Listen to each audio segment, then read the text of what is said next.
10 ଦଫା ଦାବି ନେଇ ନାଲ୍କୋ କମ୍ପାନୀ ଗେଟ୍ ଆଗରେ ଧାରଣା ଦେଇଛନ୍ତି କୋରାପୁଟ ଜାତୀୟ କଂଗ୍ରେସ।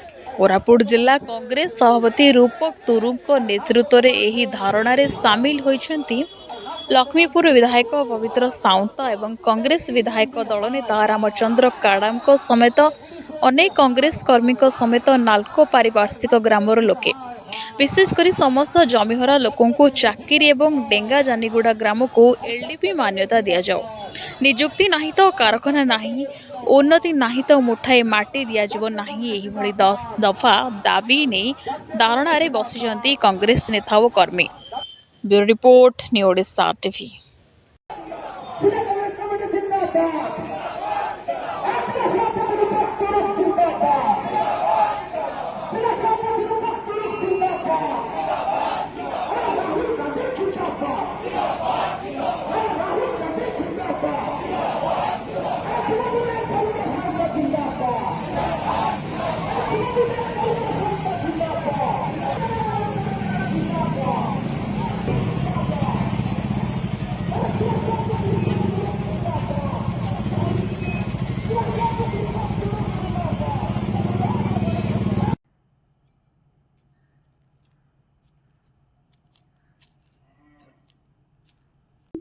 ଯେହେତୁ 10 ଗୋଟି ଆମର ଦାବି ରହିଛି, ଡେଙ୍ଗାଜାନିଗୁଡ଼ାକୁ ଏଲ୍ଡିପି କିଭଳି ଭାବରେ ଘୋଷଣା କରାଯିବ, ଅଞ୍ଚଳରେ ଗୋଟେ ଉନ୍ନତ ମାନର ମେଡିକାଲ କେମିତି ହେଇପାରିବ, ଏଲ୍ଡିପି, ଏଲ୍ଏପି, ଏସ୍ଏପି ଯେଉଁମାନେ ରହିଛନ୍ତି ତାଙ୍କର ଯେଉଁମାନେ ରହିଛନ୍ତି 45 ବର୍ଷ ହେଲା ଚାକିରି ପାଇନାହାନ୍ତି, ସେମାନଙ୍କ ପରିବାରକୁ କିଭଳି ଭାବରେ ଚାକିରି ମିଳିବା ଯାଏ ଏବଂ 45 ବର୍ଷର ଏରିଆ ସାଥିରେ କେମିତି ପେନସନ୍ ମିଳିବ ସେମାନଙ୍କ ପାଇଁ ଯୋଜନା କରିବାର ଅଛି ଏବଂ ନାଲ୍କୋରେ ଗୋଟେ ଉନ୍ନତ ମାନର ବସଷ୍ଟାଣ୍ଡ କିଭଳି ଭାବରେ ନିର୍ମାଣ ହେଇପାରିବ ଏବଂ এই ଅଞ୍ଚଳର ଯୁବା ଯୁବତୀ ମାନେ ଯେତିକି ସବୁ ପାଠ ପଢୁଛନ୍ତି ଏମାନେ କେମିତି ମାଗଣାରେ ଶିକ୍ଷା ପ୍ରାପ୍ତ ହେଇପାରିବେ, ସେଥିପାଇଁ ବିଶେଷ ଭାବରେ ଆମର ଦାବି ରହିଛି।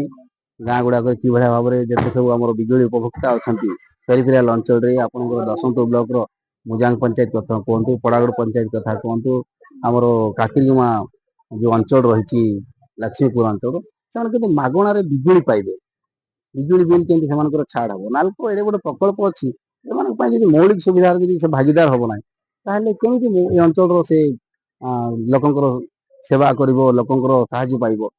ହଜାର ହଜାର ବର୍ଷ ହେଲା ଲୋକ ଏ ଅଞ୍ଚଳର ଆଦିବାସୀ ଅଧିବାସୀ ତାଙ୍କର ଜମି ଜମାରେ ନିର୍ଭର କରିକି ବଞ୍ଚୁଥିଲେ। ଆଜି ଏହି ସମୟରେ ତାଙ୍କର ଜମି ଜମା ନେଲା ପରେ ଯଦି ସେମାନଙ୍କର ନିଯୁକ୍ତି ନାହିଁ, ସେମାନଙ୍କୁ ଏ କମ୍ପାନୀ ଉପେକ୍ଷିତ କରିବ, ପୁଣି ଯେଉଁ ତାଙ୍କର ଲାଭାଂଶର 2% 3% ଯେଉଁ ଟଙ୍କା ଖର୍ଚ୍ଚ କରିବା କଥା ଲୋକପ୍ରତିନିଧି ମାନଙ୍କର ସଜେସନ୍ ନିଆହେବ ନାହିଁ, ଲୋକପ୍ରତିନିଧି ମାନଙ୍କ ମତାମତ ନିଆହେବ ନାହିଁ, ଏଭଳି ଭାବରେ ଯଦି କରାହେବ ତାହେଲେ ନିଶ୍ଚିତ ଭାବରେ ଏଇଟା ଦୁର୍ଭାଗ୍ୟଜନକ। ସେଇଥିପାଇଁ ଜିଲ୍ଲା କଂଗ୍ରେସ କମିଟି ତରଫରୁ ବନ୍ଦ ଡାକରା ଦିଆଯାଇଛି ଅନିର୍ଦ୍ଦିଷ୍ଟ କାଳ ପାଇଁ।